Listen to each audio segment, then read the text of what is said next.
First of all, Papi's wondering if you and I coordinated our wardrobe today, or if that was purely accidental. Papi, you excited about the Miami Hurricanes? Yeah, they made it to that's right, Yeah, buddy. that's right. Pretty soon they'll be in the big dance. You never know. Right? That's right. The reason my father is here is because I actually wanted Billy to talk to him about the Cuban baseball protests that went on. I think Billy's got a unique way of looking at Miami and all the things that Miami has been politically and Cuban since you grew up here as a gringo. And so I just wanted you to have the floor to talk to my father about the protests, because his generation is literally dying. Those protests are sort of dying. They arrive in our town every time there's a Cuban artist that's playing here, and what's being protested is any support of the previous regime. And so I thought it'd be interesting to bring Billy and my father together to just talk about his experience with politics, with Cuban politics in Miami. Miami's a unique place. It's the only city in the country with its own foreign policy, and you actually see politicians more frequently discussing the state of Cuba and U.S. relations with Cuba than you see them talking about their own community and actually proactively helping their own residents and constituents and citizens. They're talking about freedom for Cuba. And I was wondering, first and foremost, how did you feel when you heard that the Cuban National Baseball Team had not only had made it, but of all places, they were coming to compete in the semifinals here in Miami? I was very disappointed. I didn't feel that they had the right to come and play here in Miami, but that's what the baseball league decided. So you got to respect that type of decision. I don't really care about any Cuban team playing in Miami or in the United States for that saying, but that's me. That's my personal opinion. That said, do you think it creates an opportunity, this kind of relationship, this kind of commerce creates an opportunity for, in one case, we are led to believe that the bullpen catcher, in fact, may have snuck out of escaped the hotel here in Miami and defected. I mean, it creates that kind of opportunity, bringing these guys to the land of the free and the home of the brave. Yeah, that's true. That's one possibility, that you have a defector leaving the team. But the other members of the team, they stayed with the team and they went back to Cuba. So, I feel happy for the defector, but I don't really care about the Cuban team, the Cuban baseball team, or whatever. Well, what is it you're objecting to there? Because you don't want the people who are in those uniforms who. I'm objecting to the fact that that's a dictatorship regime that has killed a lot of people in Cuba. And they are really representing, they're not representing Cuba, they're representing the government of Cuba, because the government of Cuba is doing this for publicity purposes more than for anything else. So to me, it's meaningless that they come here and play. So I'll never support anything that got to do with the government. Are you concerned about Ivan Prieto Gonzalez's family back in Cuba, the alleged defector?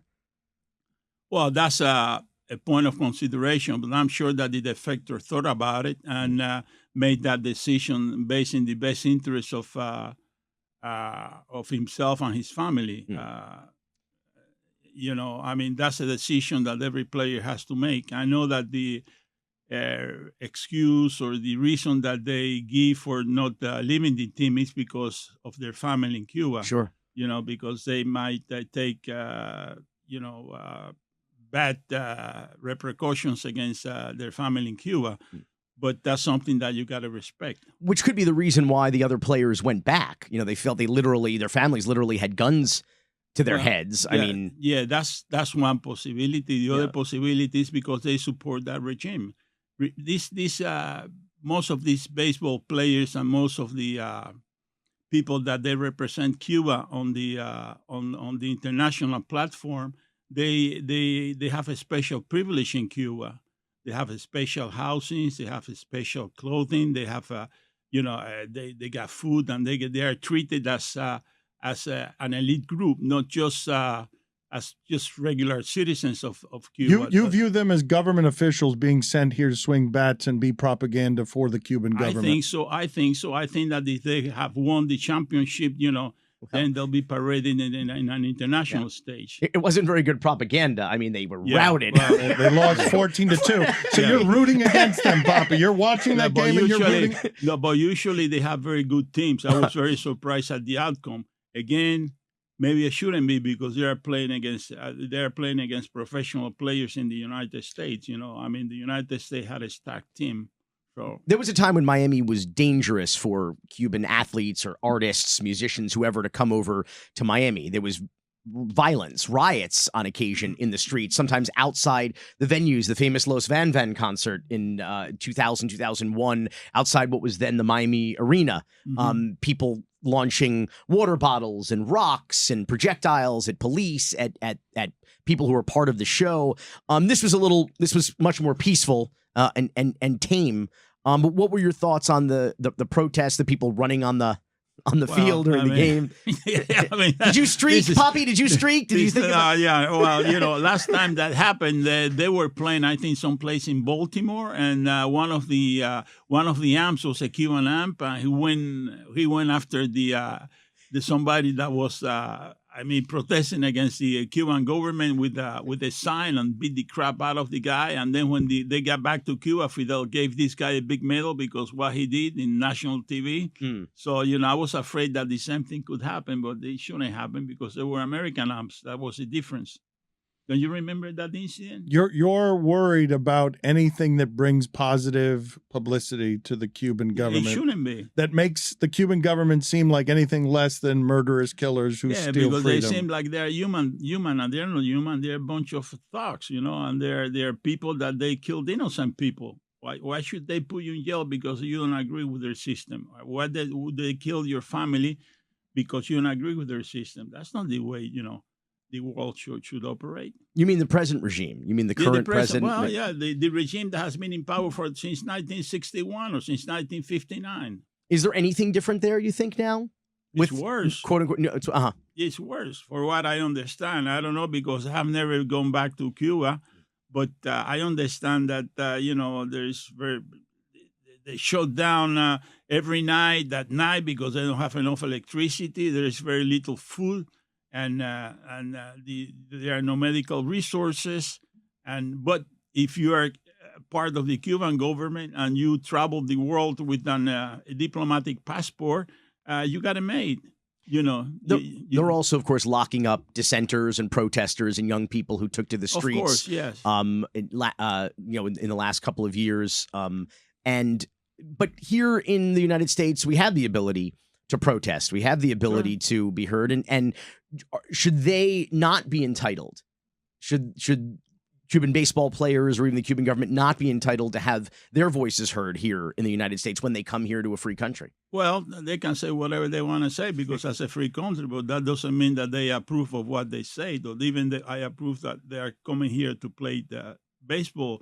Just a publicity stunt for the Cuban regime. That's the way I see it. But you don't know if any of those people probably just are afraid for their families. I understand that. You don't. It is very possible that the players who are coming over here are in some ways prisoners because they can't escape to freedom because they fear that their loved ones will be harmed. But they also live better lives. He's right. They're treated well. Yeah, that's it. But they are not that much better though. Not that. Well, every little bit matters. Okay, but the defectors, even the major league players who defect, will tell you they were washing their own uniform and climbing upstairs with their bicycle because the elevators don't work. It's not like they're living millionaire lifestyles. Sounds like Miami Beach.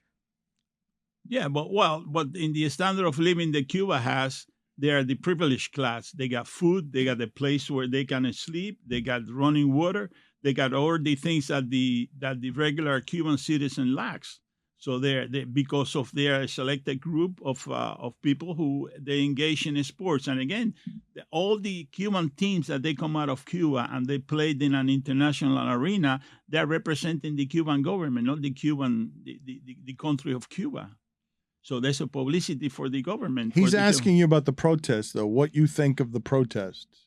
Well, the protest, that's something that's always going to happen, especially if the event is in Miami, because you have the court of the Cuban community, which is against the Castro regime or the regime in Cuba, because it's not the Castro regime anymore.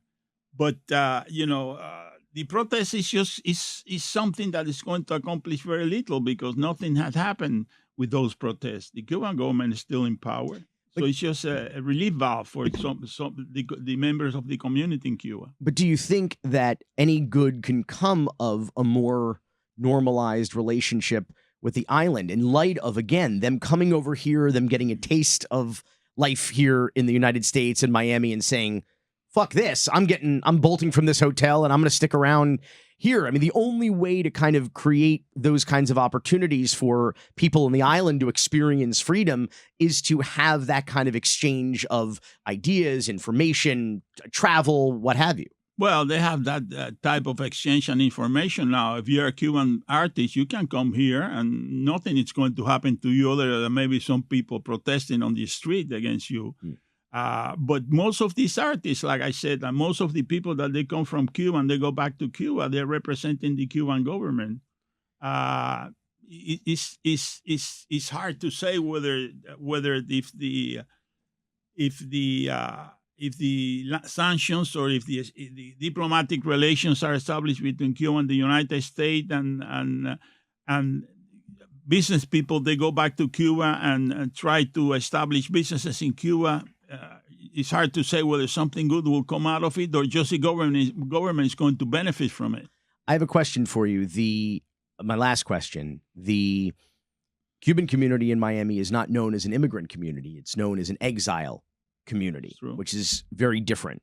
It's very different in that there was not necessarily the consideration of integrating into Miami, but rather Miami was going to be a temporary, layover before you could return to a free Cuba. Yes, sir. And so it's become one of the most successful immigration stories in the history of the United States, where we now live in a minority community, where the Cuban American community is in power in every facet of our private sector, our public sector. I guess my question is, because you said you never went back, would you go back? Were you planning to go back? Would you like to go back? Well, not as long as that regime is in power. I mean, this is my country now. I've been living here since 1961.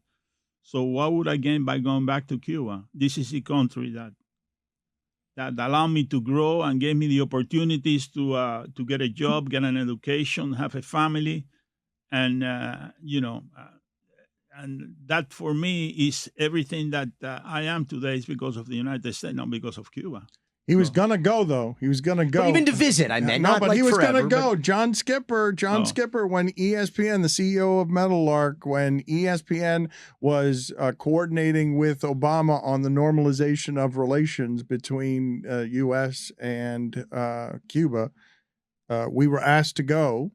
And my father and I were going to go and going to be used as political pawns in the game of ESPN selling baseball and normalization to Cuba. And my mother refused and would not go. And so we did not go. Mm-hmm. And my father and I were ready to sell out for that Disney dollar. Would you like to see it again? Visit, not return. I didn't mean return forever. I would love to see it with them. I would love to see Cuba with my parents. I don't know if I like to go back there because to really feel and see what Cuba is today, you got to get out of the hotel and you got to go to the area where the Cuban people they live, not where the tourists they go. And I understand that it's pretty bad. That the buildings are collapsing and there is nothing they can do about it.